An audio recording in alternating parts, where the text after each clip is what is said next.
Thank you. Okay. It's so wonderful to be here. Okay. And lately, this message came, it's a little bit personal on my part because for these past few days, our company is feeling the effects of the tariff. Okay. Our company is slowing down. All right. And a lot of uncertainties, especially among the operators and all these things we were talking about, because we also have our company also have two companies in the US. All right, and the tariff is coming at April 2, and things are happening so fast, real fast. And then suddenly in my heart, I started to worry. And I said, Lord, what will be happening now? What is going to happen now? And then I look on the Word of God, and this message came to me personally. So I'm going to share it to you. All right? So the title of the sermon for today is Trusting God in Times of Uncertainty. Trusting God in times of uncertainties. Because we cannot predict the future. Sometimes we plan everything is going smooth, and suddenly there's uncertainties. All right? And during these uncertainties, we need to look, unto God.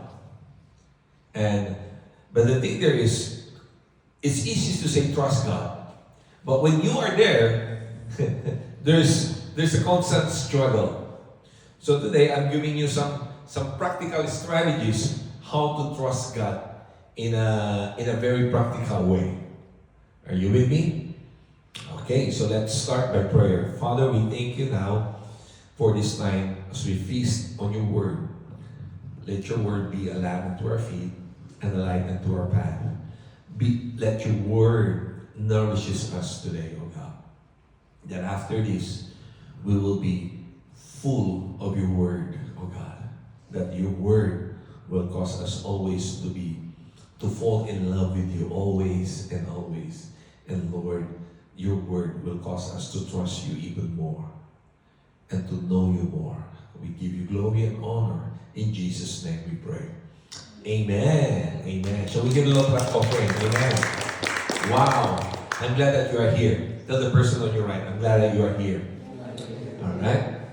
Let's turn the Word of God. In Jeremiah chapter 17, it says here, but blessed are those who trust in the Lord and have made the Lord their hope and confidence. All right? Blessed. Everybody say blessed. Blessed. It means you are overflowing. It means you are happy. All right? Okay? I haven't seen somebody who is blessed and so sad. No, a person who is blessed, the number one reaction is always happy. Amen? And it says, blessed are those who trust in the Lord and made the Lord their hope and confidence.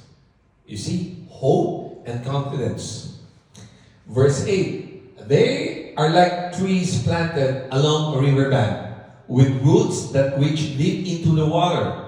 Such trees are not bothered by the heat or worried by long months of drought. Their leaves stay green and they never stop producing fruit. Wow. Those who trust in the Lord, who put their confidence and their hope in God, all right, they will not be discouraged. Amen. They will not be disappointed. Amen. Why? Because they trust in the Lord.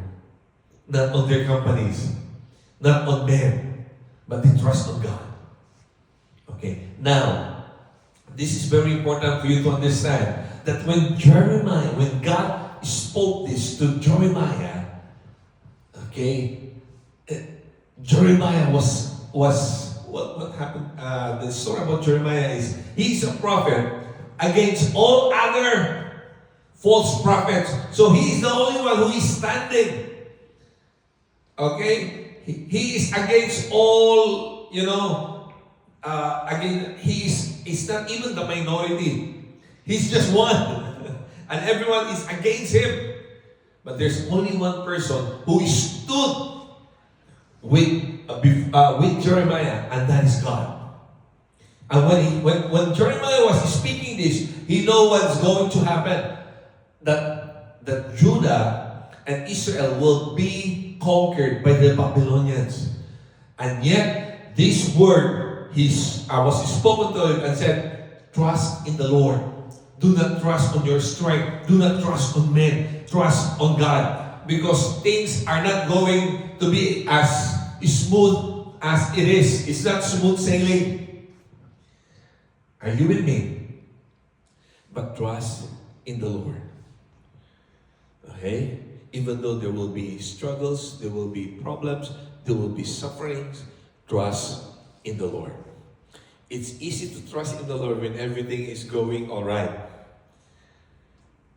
But when the road gets rough and it's tough, okay, that's where you learn to trust God deeper and even more.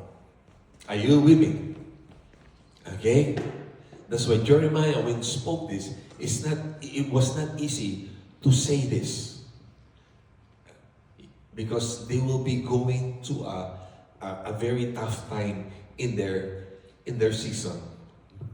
Okay? Hallelujah. And he said this, trust in the Lord.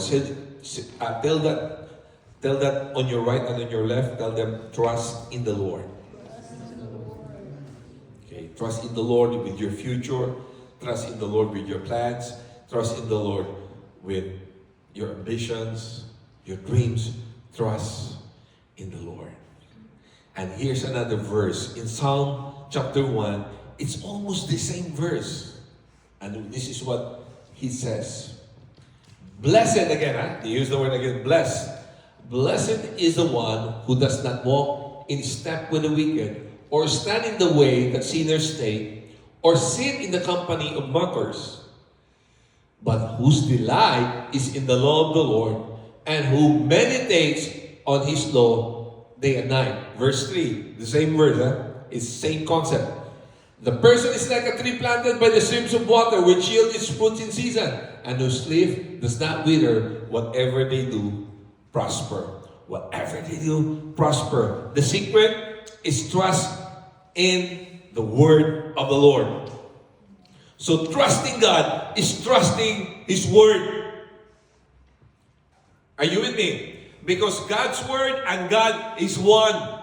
They are inseparable. So we have to understand when the writer of Psalm was speaking the law of the Lord, he was referring to the word of God. Delight. And then meditate. Don't just read. Meditate. Meditating is just thinking over and over and over until you get some inspiration from what you are reading. All right? How many of you you read books and then suddenly you have to reread some of the what do you call this, of the paragraph just to understand it even better? Or if you enjoy so much, okay, like my kids, they enjoy the manga and they will have to repeat it again because they're enjoying it. The word there is delight. And that's what God is saying to us. Delight in my word. Meditate on it. And what happened? You will, whatever you do, you will prosper if you do that. That's why it's important for us to trust God. When we say we trust God, we trust on His word. Okay? Because God says, my words, heaven and earth will pass away, but my words will never pass away. Are you with me? And He also said, Jesus also said, my nourishment comes from the Word of God.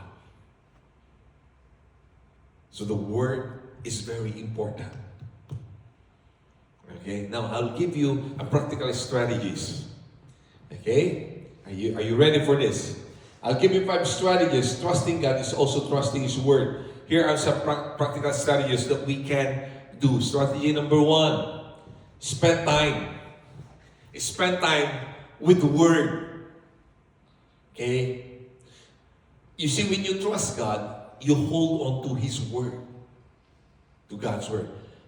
You must have something that you can hold on to, and that is the Word of God.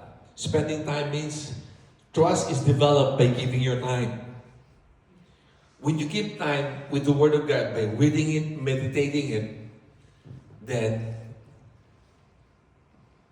you cannot be easily discouraged. You cannot be easily disappointed. You cannot be easily down. Why? Because you are trusting God. And strategy number 1 is the practical one. The very practical one is spend time with the Word. All right? We have all the Bible apps, download apps. I know you're always in your phone. Then download some Bible apps. Bible apps, there's so much. Okay? We have the U Bible. We have the, what else? Life Bible, the Olive Tree apps. There's so much. Download those apps. And then there are some tips there that you can learn how to read and meditate. I got my encouragement from the Word by reading my apps. YouVersion, because my apps will pop up some verse always every day, new. So when I open that, there's a verse that will pop up. Ooh, this is a good verse. So we have to spend time. If you are riding in a bus, in the traffic, okay, bring out your phone and start reading some of those verses. Now, if your eyes is tired, then put in your headphone and listen. Most of the time, that's what I do. Okay? If you have problem, okay, if you have problem sleeping, okay, start listening for the Word of God. You will sleep right away. But please don't do that. Don't make the Word of God your sleeping pill. Okay, don't do that. Okay? But sorry, but Lord, but sometimes I do that as well. By the time on my 3rd chapter, I'm starting to get sleepy. So by the 5th, I'm already snoring. And it works because my mind, instead of thinking of other things, it started to think of what I'm listening to the Word of God, and it's give me peace, and it makes my mind rest. Okay, from the worries of life, quote and unquote. And when your mind is at peace, you can easily, okay, snore. Not sleep, snore. It means having a good time sleeping. So spend time, all right? The second strategy is find relevance. The Word of God is always practical and personal. When I use the word relevance, it means it's so applicable in our life. It's not something that is rocket science that we need theologians or scholar to explain it to us. Okay, the Word of God is relevant even today. It was written hundreds or thousands years ago, but still relevant today. Amazing. It's really amazing. Okay, and then I told my wife earlier, you know what? You do not need to defend the Word of God. The Word of God, because we try to defend the Word of God. No, the Word of God is the Word of God. It will transform people's lives if they believe in it. Okay?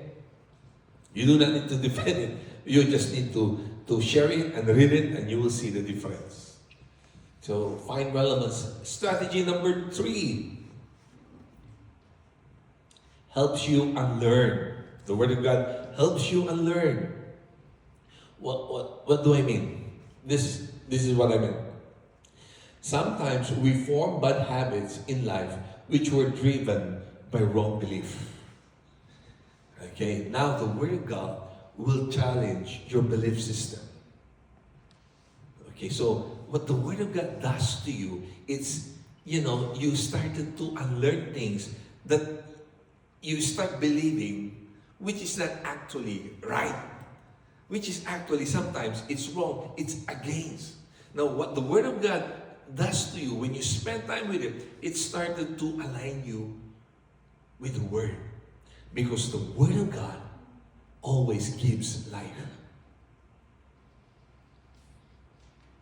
Are you with me? It gives you inspiration. It gives you nourishment. It gives you motivation. Are you with me? And some of us, we have our, most of us, if not all, sometimes when we were growing up, we learned a lot of things. And some of those things that we learned is contrary to what the Word of God says. Are you with me? I mean, okay, we always have a background as Filipinos. Remember, back home, our mind was programmed to become poor. We have this mentality of always becoming a victim. Alright? Did you know that poor people cannot help themselves? Okay. Oh no. The proper way is this. Poor people cannot think for themselves. Okay? We experienced this back home. This is what I mean. Try helping a poor person, okay, and you will be wasting a lot of your time. If a person has a poor mentality, okay, you try to help them, okay, they don't want a job, they want money. Okay. Try giving some bread or drinks to person, they want money instead. So those kind of poor mentality. Now, when we started to know the Word of God, the Word of God says, okay, do not feed those people who are lazy. It says in Proverbs. And then you have to enjoy the work of your hands. See, we are called to work. Hallelujah. Let me tell you this, work is a blessing. If you're working, that's a blessing from God. Don't ever say it's a curse. No, it's a blessing. Did you know what the first thing that God asked Adam? What do you think is the first command that God told to Adam? Tend the garden. Take care of the garden. So God was asking Adam right away to do gardening. God doesn't just flick the finger and say, okay, done, Adam, you just stay there, okay? While your belly becomes big, you just stay there and do nothing. No. God told Adam to take care of the garden right away. That's work. Okay? Are you with me? So, the trusting God is also trusting His Word. Strategy number 3, it will, it help us to unlearn a lot of things. Strategy number 4, okay, seek the guidance of the Holy Spirit. When you read and spend time with the Word, ask the Holy Spirit to guide you, that you will understand it. Because the Word of God gives life, nourishment for spiritual life. The Word of God, the Bible says in Corinthians, that it is spiritually discerned. Alright? It is spiritually discerned. So it's important for us that when you are reading the Word of God, ask the Holy Spirit, Holy Spirit, help me to understand the Word. Alright? Strategy number 5. It's important for you to trust the Holy Spirit in your guidance so that you will have a proper understanding. Otherwise, it will be difficult for you. Okay? Hallelujah. And then, strategy number 5, try applying it. That's the best part.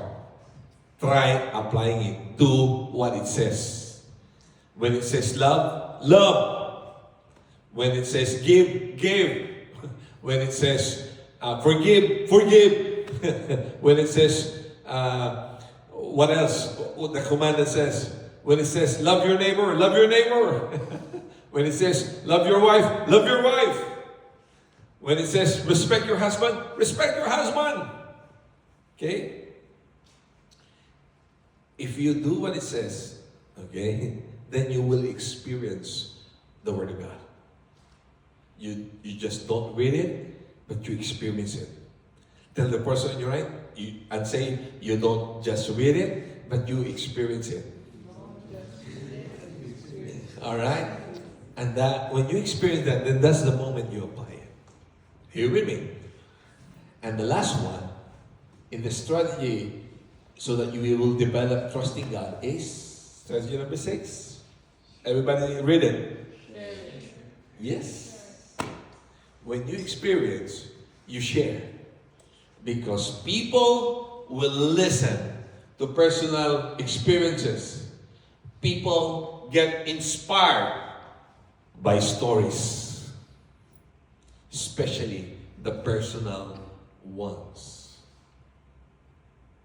Okay? Are you with me?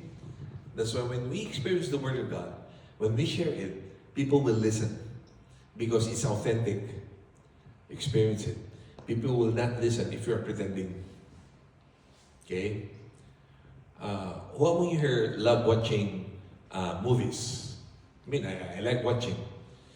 We always look for good and beautiful stories. Even though the actor and actresses are not famous, but if the story is good, we will watch it. We will enjoy it. Why? Because we are after the stories, because the stories inspire us. Imagine if your stories, your personal stories, your personal experiences come from the Word of God, from trusting God, then it will inspire others. Okay? Amen. Yeah, look to your left and say, you need to inspire others with your stories. Amen. That's why you need to share it. That's why we love testimonies. We love to hear testimonies from the Word. So that's the 5 practical strategy, okay, for you. Why am I doing this? So that you will become stronger. Because remember what we read, we are compared to a tree that its roots grow deep. And when we trust God, we started to grow. Trusting God means we are growing. Amen. All right. Next slide, please. Beware of the devil's strategy. We have our own strategy, but the devil also has his own strategy. And here are some of his common strategy. Number 1 is be careful, distraction. Don't get distracted. Okay, okay, the only problem when we are using our phone, and we are so, when we are, example, when you are reading the Word of God, and suddenly, boing, oh, there's a notification. And then you were tempted, you got distracted. You push the notification, oh, Facebook or Instagram. Then suddenly you were reading. And then, oh, I forgot, I need to go back to that. Okay. Hallelujah. So you have to be careful. A distraction is one of the devil's strategy. Be careful.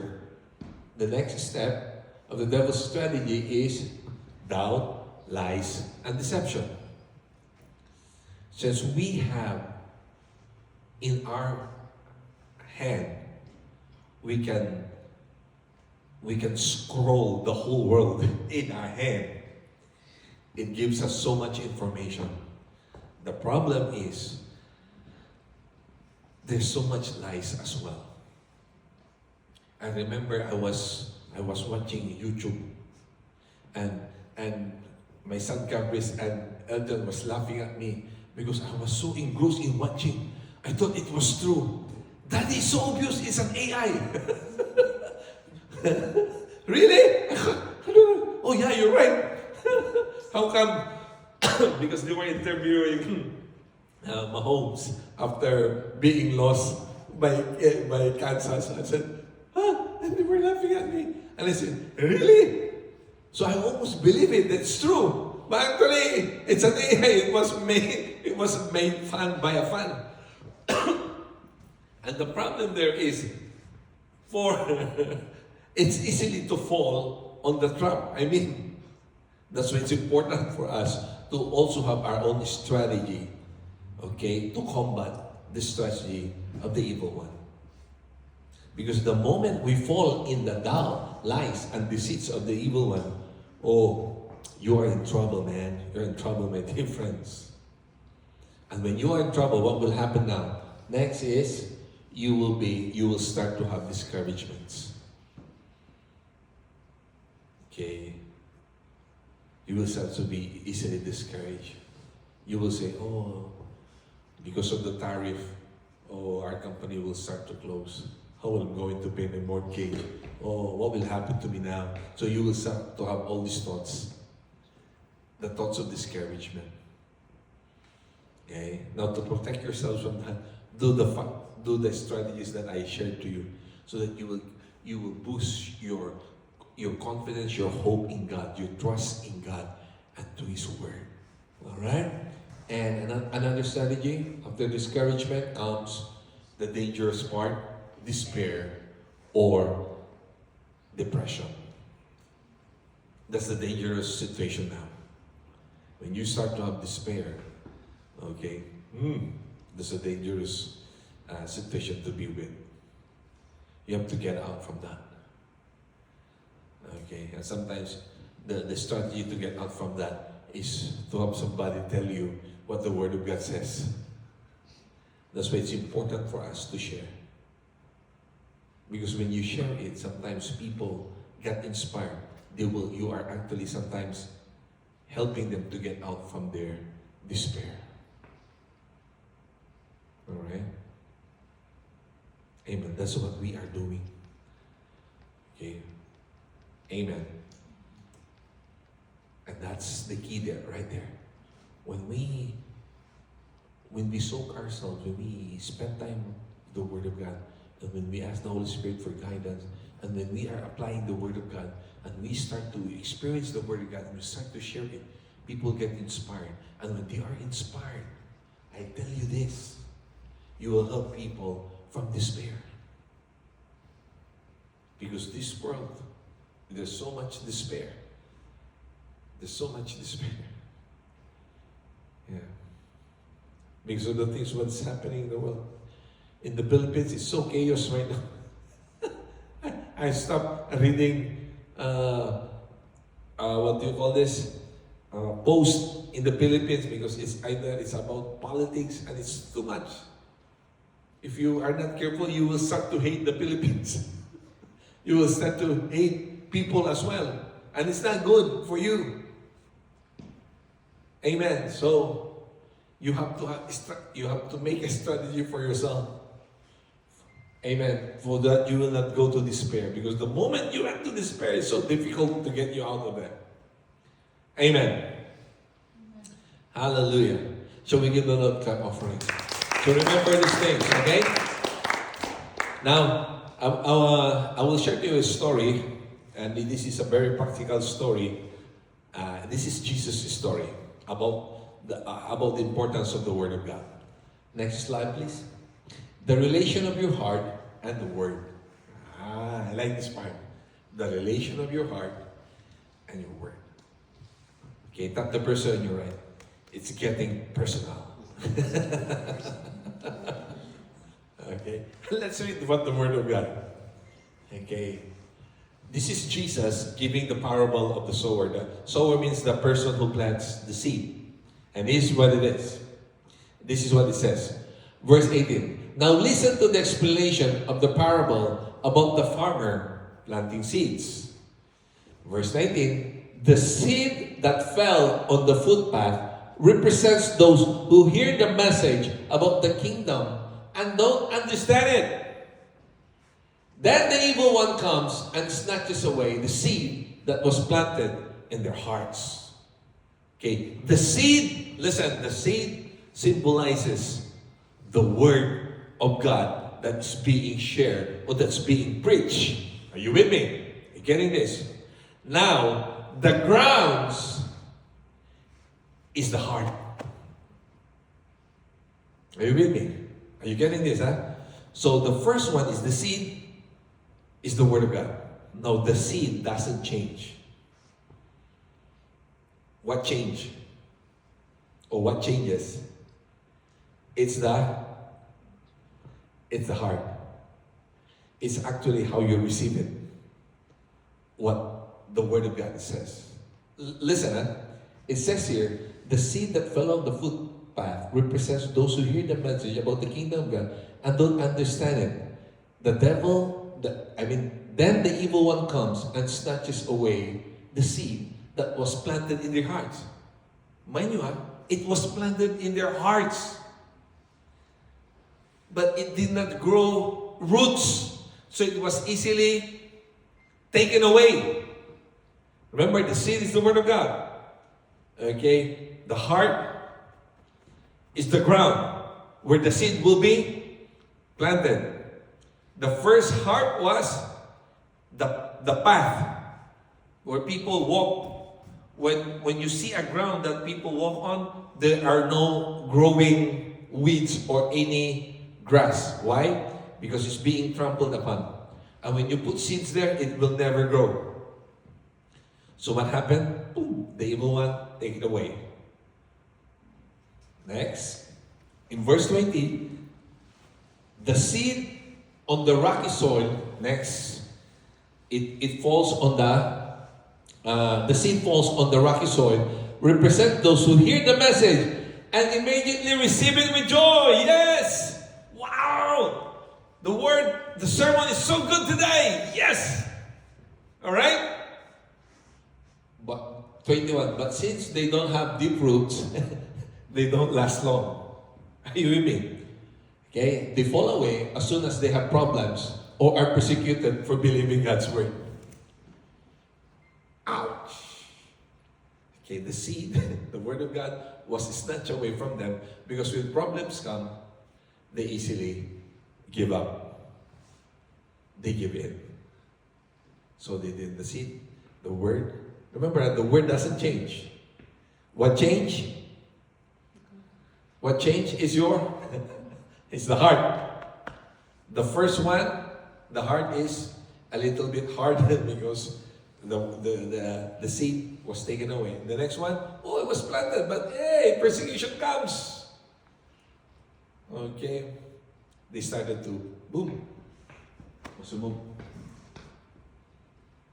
Next. Verse 22. The seed that fell among the thorns represent those who hear God's word. Alright? But all too quickly, the message is crowded by the worries of this life and the lure of wealth, so no fruit is produced. Okay, here, the seed was planted. It grows a little. But the problem is the worries of life, the lure of wealth was able to crowd the seed that the Word of God dies. And a lot of people goes to this. Amen. They used to attend church. They were so excited about the Word of God. They prayed. They asked for breakthrough in their life. They asked for promotions.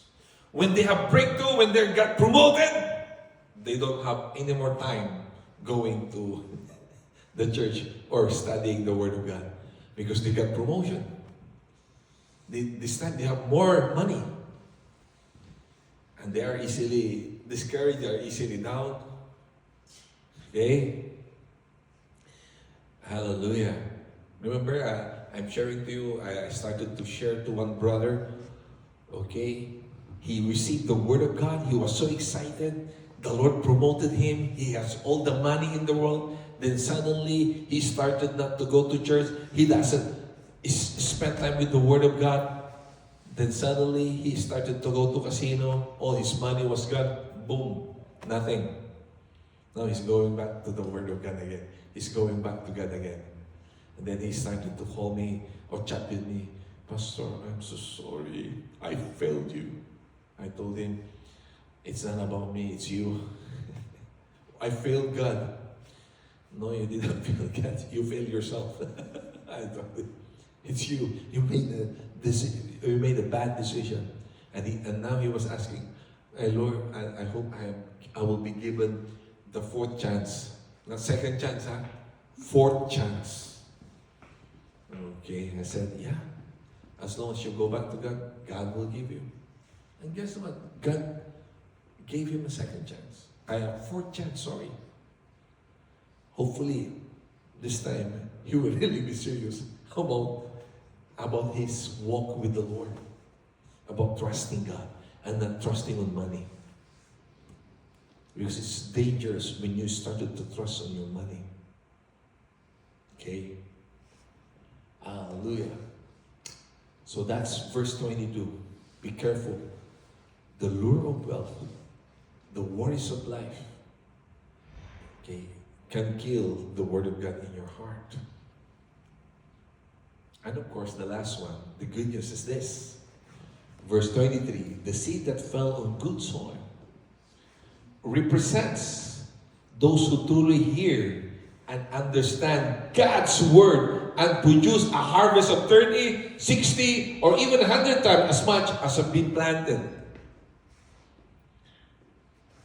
The word of God produces what? Okay? It produces fruit. Come on, guys. Okay? It produces. Okay? It produces. Everybody say produce. The word of God produce. You see have you tried planting a seed? I was so blessed to see, before we went to Canada, we planted mahogany and Nara. Okay? When we planted it, we started with a seed, right? And then it grows, one. Now it becomes a big tree. And it's starting to have a lot of seeds, of Nara seeds. And at the same time, what do you call this? Mahogany seeds. Now it's starting it's really beautiful. Now you can go to the shade and all those things. It's starting to grow. My point is this. The word of God is a seed. When it grows in your heart, it does not produce one seed. It produces more. I'm about to say more. Okay? Are you understanding God's way of abundance or blessing or mathematics? When you plant one corn seed, it will not produce one corn only. It will produce a lot of corn seed. Are you getting this? What are you thinking, huh? Okay? Hallelujah. So you're getting this, huh? So it's important for us to understand that the seed is the word of God. It doesn't change. What changed is your heart. Okay? There are four hearts that we have, that the word of God was mentioned. First, the heart that is a path. We call this the hard heart. That no matter how you share the word of God, nothing happens to them. The second one is the heart that is rocky. Well, they accept the word of God. It's good. But then when problems come, boom, it was gone. And then the third one is the heart that has a lot of worries and allure of wealth. in their hearts. Suddenly, the Word of God was planted, and it was crowded by the thorns, and it did not grow. And the last one is the good soil. All right, this is the good soil. The Word of God was planted in the heart of a good soil, and it produces fruit, and it produces, I like the word here, harvest. Harvest. Everybody say harvest. It's not just only one peak, but harvest. It means more. So that's what happened when you trust God. Okay? There will be harvest in your life. When you trust God and you trust His Word, there will be harvest in your life. Now, I will close with this question. All right? So, how is the status of your heart? That's a nice touch. How's the status of your heart? Is it a hard one? Oh, Lord. Or is it a rocky one? No. Is it a thorny one? Or is it a good one? Let's aim for the good, right? Let's aim for the good soil. Okay? Let's aim for the good soil. Allow the Word of God to grow in your heart. Because when the Word of God grows, okay, suddenly your faith grows as well. Alright? You become stronger, you become deeper, you become much, much more. Why? Because the Word of God is growing inside of you. Remember, the Word of God is the seed. It doesn't change. What changes is your heart.